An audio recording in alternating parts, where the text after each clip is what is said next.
pudenda o pudenda interna, que a su vez es de las ramas parietales de la ilíaca interna o hipogástrica. Vamos a poner aquí arteria ilíaca interna o arteria hipogástrica, da la arteria pudenda interna, que una de sus ramas importantes es la arteria profunda del pene, que da origen a las arterias helicianas en forma de hélice, que van a llenar los compartimientos venosos de los cuerpos cavernosos del cuerpo esponjoso, y que se empiezan a llenar del centro hacia la periferia.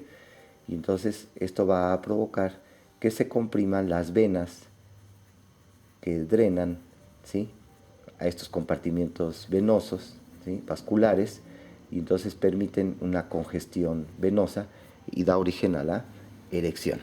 Aquí es muy importante la inervación parasimpática para este proceso de la erección del pene. Entonces, tanto los cuerpos cavernosos como el cuerpo esponjoso son las estructuras eréctiles del pene, ¿sí? Si seguimos aquí viendo los planos del pene, después de la fascia profunda del pene, superficialmente tendríamos la fascia superficial del pene. Entonces aquí vendría la fascia superficial del pene, que estaría inmediatamente por abajo del tejido celular subcutáneo y de la piel. Entonces sería la fascia superficial del pene, ¿sí? Y aquí en la cara dorsal tendríamos las venas superficiales del pene. Aquí vienen las venas superficiales del pene. Entonces serían los planos en un corte transversal del pene, ¿sí? Por último, terminaríamos viendo la uretra masculina. Ya estudiamos la uretra femenina en el sistema urinario. Entonces, la uretra masculina vamos a poner aquí lo que sería la sínfisis del pubis, la vejiga urinaria, ¿sí? Entonces, la uretra masculina tiene varias porciones.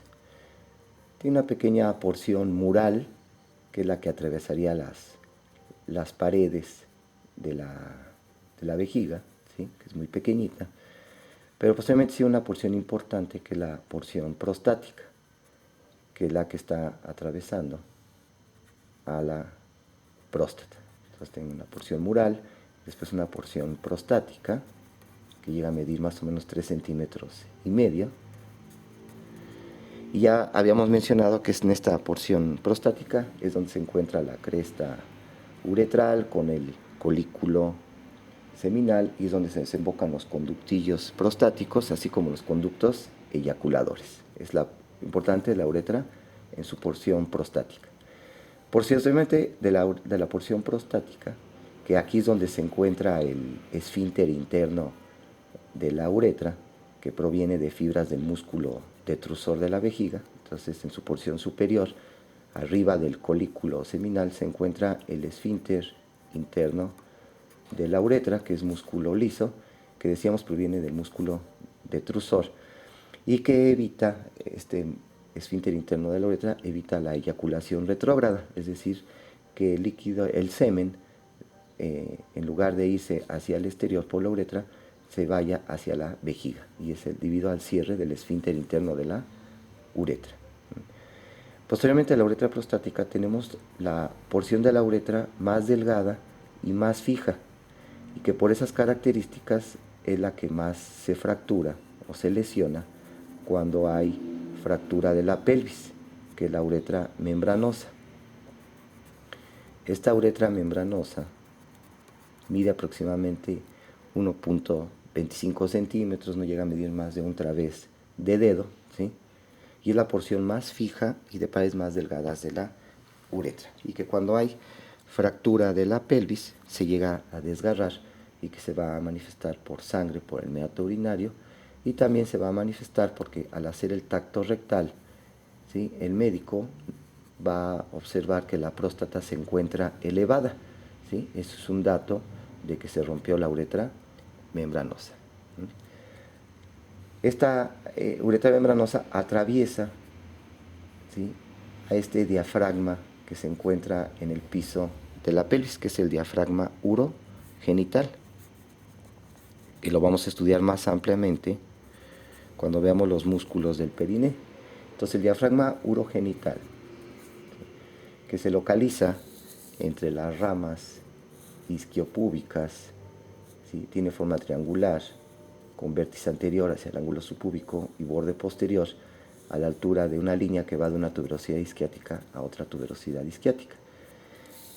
Este diafragma urogenital se localiza por abajo de estos músculos que forman como un cabestrillo que va del sacroicoxis hacia el pubis, que es el músculo elevador del ano y que forma el diafragma pélvico.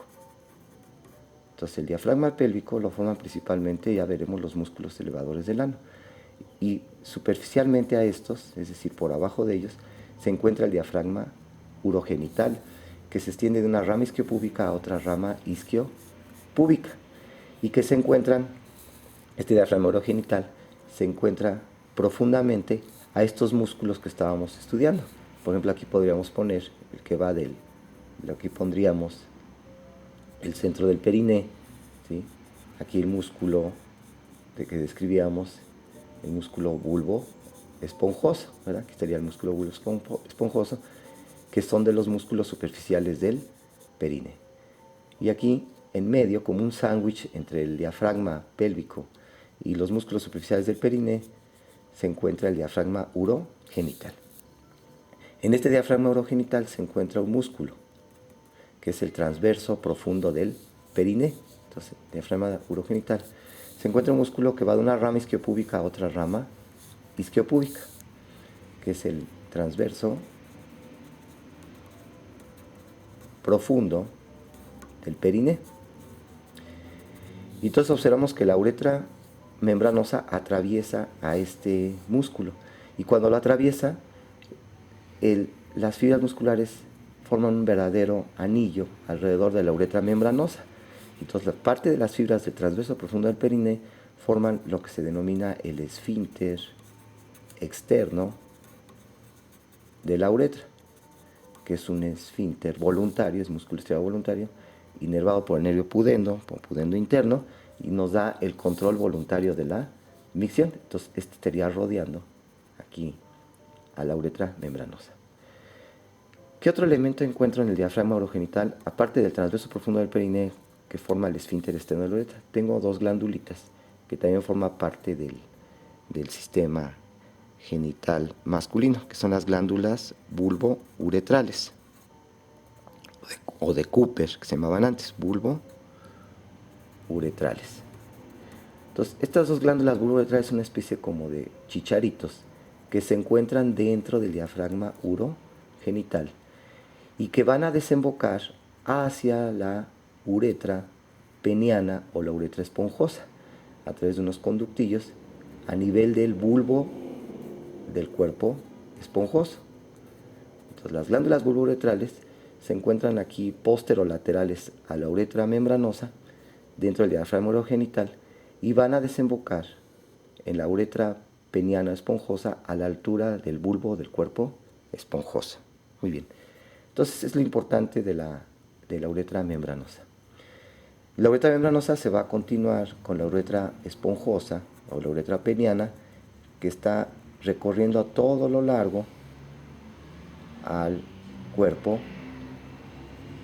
esponjoso. Entonces se encuentra ya todo lo largo del cuerpo esponjoso, que es la porción más larga de la uretra masculina, que llega a medir hasta 15 centímetros y que a nivel del glande presenta una pequeña dilatación, que es la fosa navicular. Y posteriormente esta fosa navicular ya desemboca en el meato urinario o en el orificio uretral externo. ¿Sí? Entonces de esa forma ya tenemos descrito la uretra masculina, porción mural, que es muy pequeña, que atraviesa las paredes de la vejiga, la porción prostática, membranosa, y la porción peniana o esponjosa. De esa forma ya terminaríamos de describir el aparato genital masculino.